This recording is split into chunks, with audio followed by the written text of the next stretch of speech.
Circle, rectangle, triangle, square. शाबाश.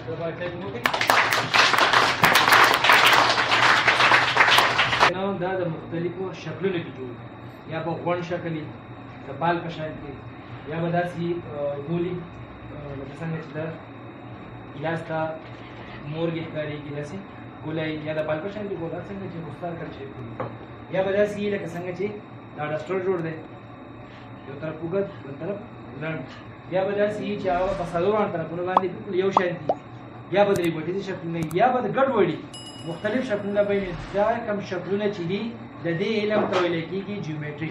څه ته ویل کېږي؟ جیومټري. او دا د میتھس یو اهم حصه ده. د دې نه بغیر میتھس نیمګړی دی ځکه چې موږ په دې دنیا کې اوس نو چاپیره مختلف اشکال راځي نو بیا به موږ څنګه پیژنو دا څنګه شی دی دا جیومټري په وجه باندې موږ پیژنو. موږ به یې په ښه طریقه باندې وپېژنو چې دا څه شی دی.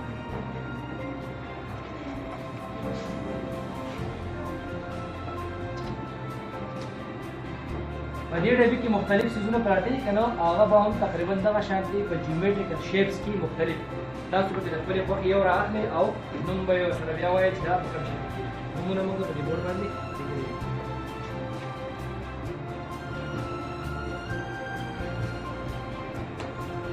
لیډیز فرست.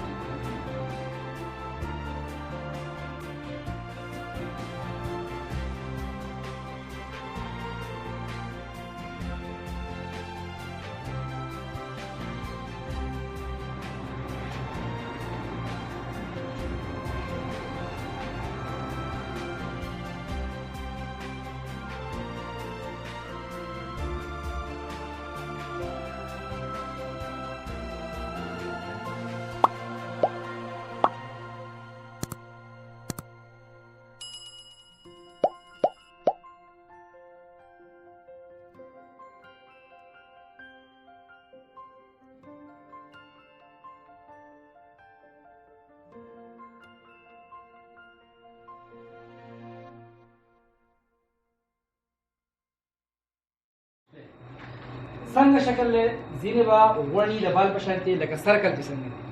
ځینې به ریکټینګل وي چې اوږده اوږده به وي دوه مخامخ طرفونه به یې اوږده وي او دوه مخامخ طرفونه به یې لنډ وي. دې خوا ګورئ خپل لاس کې چې کومه مټۍ نیولې هغې ته وګورئ. ځینې به درې ګوټیزې خو درې ګوټیزې په دې کې نشته هغه به تاسو زور دلته کې کټ کوم درې ګوټیزې به پکې راښکاري شي.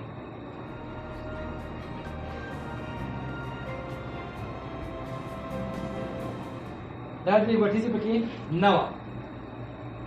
تاسو وګورئ دا شیپ د دې څو ګوټونه دي 1 2 3 3 سایډز ٹھیک شو او 3 کارنرز.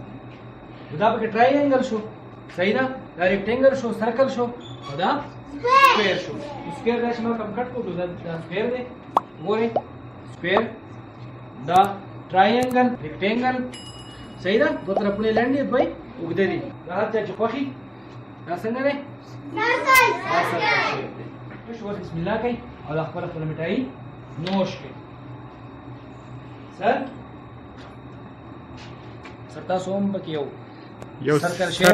یو سرکل وخورم. یو سرکل وخورئ سر صحیح دی. زه به جي دا ټرایانګل صحیح جزاک الله.